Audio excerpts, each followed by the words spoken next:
O cronista artificial presenta Sumas estratégicas.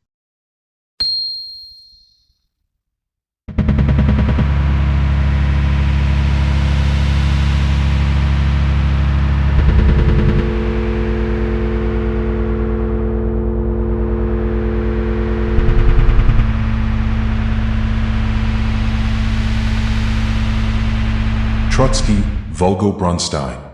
Texto escrito por Winston Churchill e publicado originalmente no livro Great Contemporaries M. 1937, 1937. Livro publicado no Brasil como título Grandes Homens do Meu Tempo.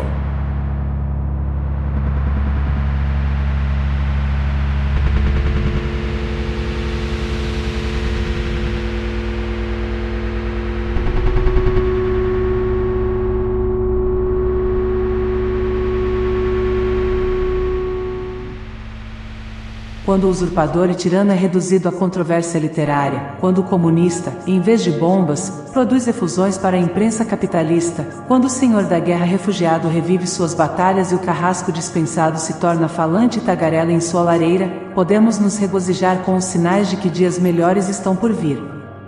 Tenho diante de mim um artigo que Leon Trotsky, vulgo Bronstein, publicou recentemente no John London's Weekly, no qual ele aborda minhas descrições de Lenin, a intervenção aliada na Rússia, Lord Birkenhead e outros temas sugestivos.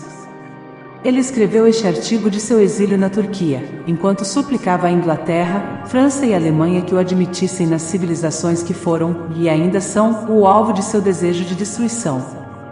A Rússia, sua própria Rússia vermelha, a Rússia que ele moldou e construiu conforme o desejo de seu coração, indiferente ao sofrimento, toda a sua audácia, toda a sua escrita, todas as suas arengas, todas as suas atrocidades, todas as suas conquistas, levaram apenas a isto, que outro camarada, seu subordinado em patente revolucionária, seu inferior em inteligência, embora talvez não em crime, reine em seu lugar, enquanto ele, o outrora triunfante Trotsky, cuja mudança de semblante levava milhares à morte, jaz desolado, com uma casca de malícia encalhada por um tempo nas margens do Mar Negro e agora arrastada para o Golfo do México. Mas deve ter sido um homem difícil de agradar. Ele não gostava do czar, então o assassinou e sua família. Não gostava do governo imperial, então o dinamitou. Ele não gostava do liberalismo de Gulko e Miliuko, então os derrubou. Não suportava a moderação social revolucionária de Kerensky e Savinko, então lhes tomou o lugar. E quando, finalmente, o regime comunista pelo qual ele havia lutado com todas as suas forças foi estabelecido em toda a Rússia, quando a ditadura do proletariado era suprema, quando a nova ordem social passou de visões à realidade, quando a odiosa cultura e as tradições do período individualista foram erradicadas, quando a polícia secreta se tornou serva da Terceira Internacional, quando, em uma palavra, sua utopia foi alcançada, ele permanecia muito insatisfeito. Ele ainda espumava, rosnava, mordia e conspirava. Ele havia levantado os pobres contra os ricos. Ele havia levantado os miseráveis contra os pobres. Ele havia levantado os criminosos contra os miseráveis. Tudo havia acontecido como ele queria. Mas, ainda assim, sua visão da sociedade humana futura exigia, ao que parece, novos flagelos. Nas profundezas mais íntimas, ele buscava com energia desesperada algo mais profundo. Mas, o pobre miserável, ele havia chegado ao fundo do poço. Nada mais baixo do que a classe criminosa comunista poderia ser encontrado. Em vão ele voltou seu olhar para as feras selvagens. Os macacos não conseguiam apreciar sua eloquência. Ele não conseguia mobilizar os lobos, cujos números aumentaram notavelmente durante sua administração. Assim, os criminosos que ele havia instalado uniram-se e o expulsaram. Daí esses artigos tagarelas publicados nos jornais. Daí esses ululados do Bósforo. Daí essas súplicas para que lhe fosse permitido visitar o Museu Britânico e estudar seus documentos, ou beber as águas de Malvern para seu reumatismo, ou de Nauim para seu coração, ou de Hamburgo para sua gota, ou de algum outro lugar para alguma outra queixa. Daí essas meditações nas sombras turcas, penetradas pelo olhar perspicaz de Mustafa Kemal. Daí essas saídas da França e da Escandinávia. Daí este último refúgio no México.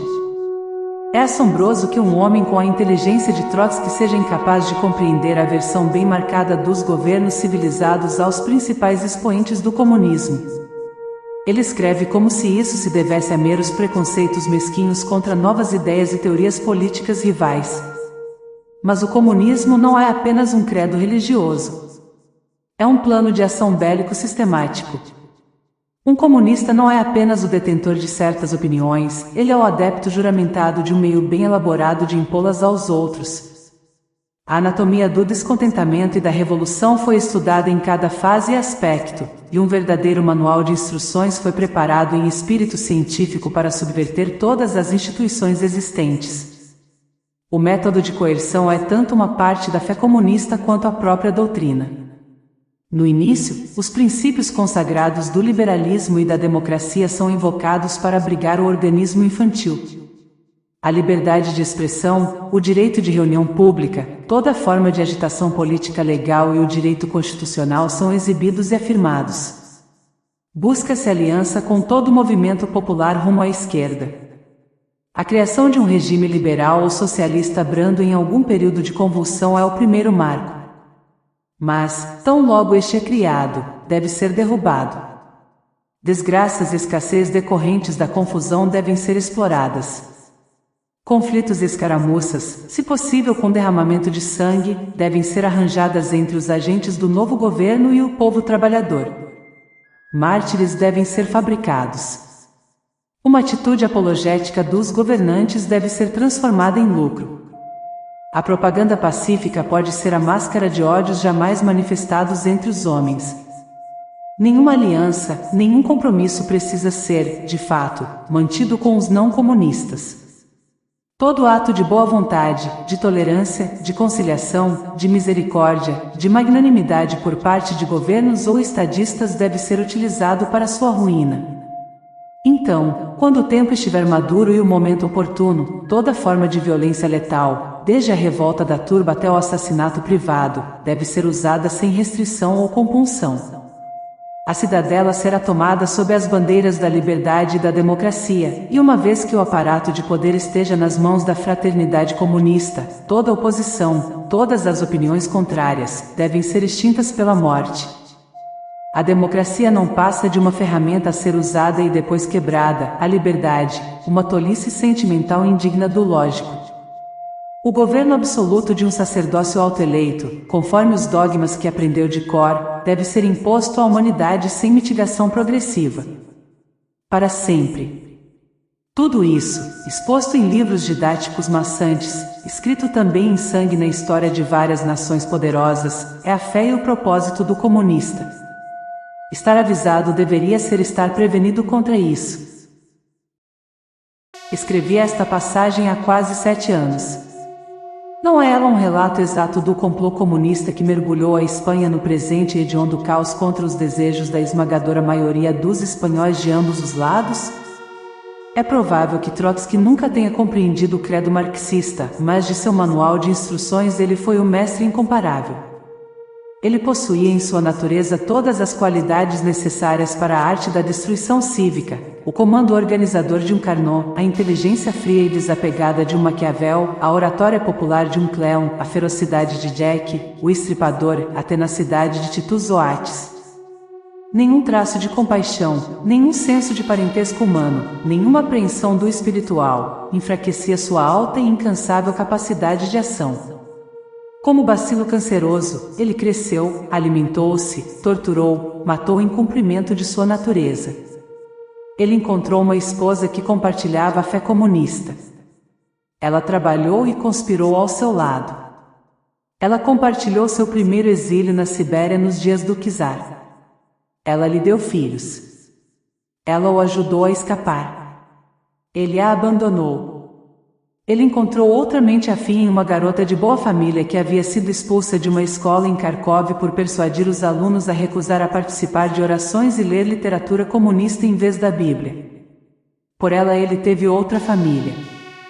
Como Max Eastman, um de seus biógrafos, colocou: se você tem uma mente perfeitamente legalista, ela não é a esposa de Trotsky, pois Trotsky nunca se divorciou de Alexandra Ivovna Sokolovsky, que ainda usa o sobrenome Bronstein. De sua mãe ele escreve em termos frios e arrepiantes. Seu pai, o velho Bronstein, morreu de tifo em 1920, aos 83 anos. Os triunfos de seu filho não trouxeram consolo a este judeu honesto, trabalhador e crente. Perseguido pelos vermelhos por ser um burguês, pelos brancos por ser pai de Trotsky, e abandonado por seu filho, ele foi deixado para afundar ou nadar no dilúvio russo, e nadou firmemente até o fim. O que mais havia para ele fazer? No entanto, em Trotsky, sendo tão afastado dos afetos e sentimentos comuns da natureza humana, tão elevado, diríamos, acima da plebe, tão soberbamente apto para sua tarefa, havia um elemento de fraqueza especialmente sério do ponto de vista comunista. Trotsky era ambicioso, e ambicioso de uma maneira mundana bastante comum. Todo o coletivismo do mundo não poderia livrá-lo de um egoísmo que beirava a doença, e a uma fatal doença. Ele não devia apenas arruinar o Estado, ele devia governar as ruínas dali em diante. Todo sistema de governo do qual ele não era o chefe ou quase o chefe era odioso para ele. A ditadura do proletariado significava que ele deveria ser obedecido sem questionamento. Ele deveria ditar em nome do proletariado. As massas trabalhadoras, os conselhos de operários, camponeses e soldados, o Evangelho e a revelação de Karl Marx, a União Federal das Repúblicas Socialistas Soviéticas, etc. Para ele, tudo se resumia em uma palavra: Trotsky. Isso gerou problemas. Os camaradas ficaram com ciúmes. Ficaram desconfiados. À frente do exército russo, que ele reconstruiu em meio a dificuldades e perigos indescritíveis, em seu trem de ferro, Trotsky estava muito perto do trono vago dos Romanov. As fórmulas comunistas que ele havia usado com efeito devastador sobre os outros, agora não eram um impedimento para ele. Ele as descartou tão prontamente quanto havia descartado sua esposa, ou seu pai, ou seu nome. O exército devia ser refeito, a vitória devia ser conquistada, e Trotsky devia fazê-lo e Trotsky lucrar com isso. Para que outro propósito deveriam ser feitas as revoluções? Ele usou seu excepcional poder ao máximo. Os oficiais e soldados do novo exército modelo eram alimentados, vestidos e tratados melhor do que qualquer outro na Rússia. Oficiais do antigo regime czarista foram persuadidos a retornar aos milhares, ao diabo com a política. Vamos salvar a Rússia. A saudação foi reintroduzida. Os distintivos de patente e privilégio foram restaurados. A autoridade dos comandantes foi restabelecida. O alto comando civil tratado por este revista comunista com uma deferência que nunca haviam experimentado dos ministros do czar. O abandono da causa nacionalista russa pelos aliados coroou essas medidas com uma vitória fácil e completa. Em 1922, tão grande era o apreço dos militares pela atitude pessoal e sistemática de Trotsky que ele bem poderia ter se tornado ditador da Rússia pelas forças armadas. Não o foi por um obstáculo fatal. Trotsky era judeu. Ainda era um judeu. Nada podia superar isso. Duro destino quando você abandonou sua família, repudiou sua raça, cuspiu na religião de seus pais e espizinhou judeus e gentios em uma malignidade comum, para ser impedido de um prêmio tão grande por uma razão tão mesquinha. Tal intolerância, tal mesquinharia, tal fanatismo eram de fato difíceis de suportar. E este desastre trouxe consigo um desastre maior. Pois, enquanto isso, os camaradas não haviam ficado ociosos. Eles também haviam ouvido a conversa dos oficiais. Eles também viram as possibilidades de um exército russo reconstituído a partir de seus antigos elementos. Enquanto Lenin viveu, o perigo parecia remoto. Lenin de fato considerava Trotsky seu herdeiro político. Ele procurou protegê-lo.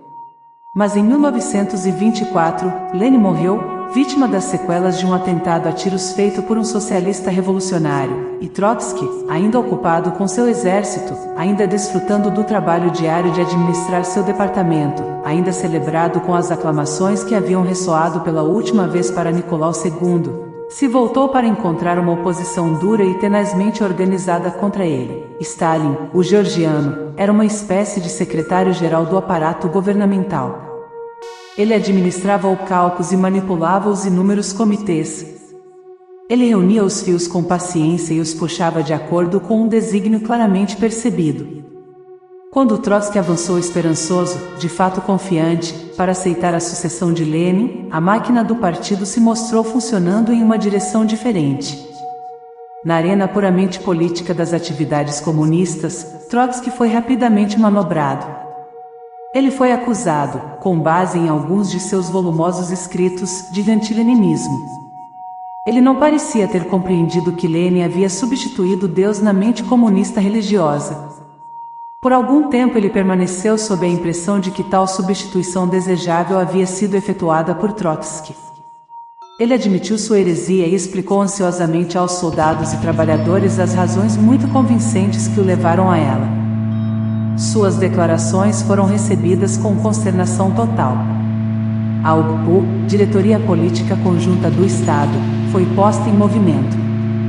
Oficiais conhecidos por estarem em débito com Trotsky foram removidos de seus cargos. Após um período de tensão silenciosa, ele foi aconselhado a tirar umas férias. Estas férias, após algumas interrupções, ainda continuam.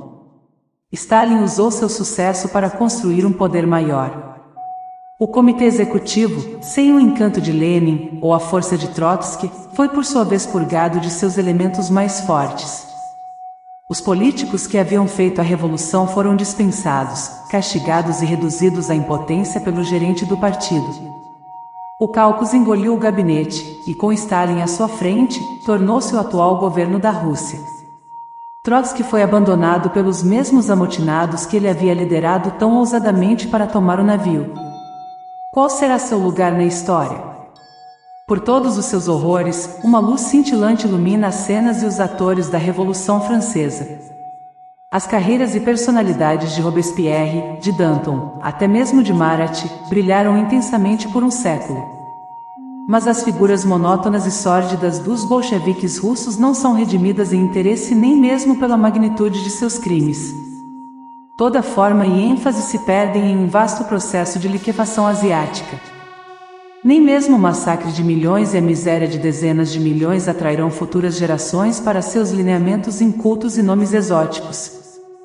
E agora a maioria deles pagou a pena por seus crimes. Eles emergiram das celas da Checa para fazer suas estranhas e antinaturais confissões ao mundo. Eles encontraram a morte em segredo para a qual haviam condenado tantos homens melhores e mais bravos. Mas Trotsky sobrevive. Ele permanece em cena. Ele esqueceu seus esforços, que Lenin reprimiu, para continuar a guerra contra a Alemanha em vez de se submeter às condições do Acordo de Paz de Brest-Litovsk. Ele esqueceu sua própria carreira como senhor da guerra e o oportunista reformador do exército russo. Na desgraça, ele retornou à ortodoxia bolchevique. Mais uma vez ele se tornou o expoente da seita mais pura do comunismo. Em torno de seu nome se reúnem os novos extremistas e doutrinários da Revolução Mundial. Sobre ele recaía todo o peso da malignidade soviética.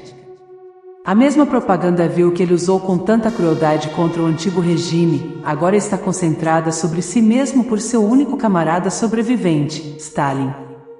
Toda a Rússia, da Polônia à China, do Polo Norte aos Himalaias, é ensinada a considerá-lo o supremo malfeitor que busca de alguma forma adicionar novas cadeias aos trabalhadores e trazer o invasor nazista para seu meio.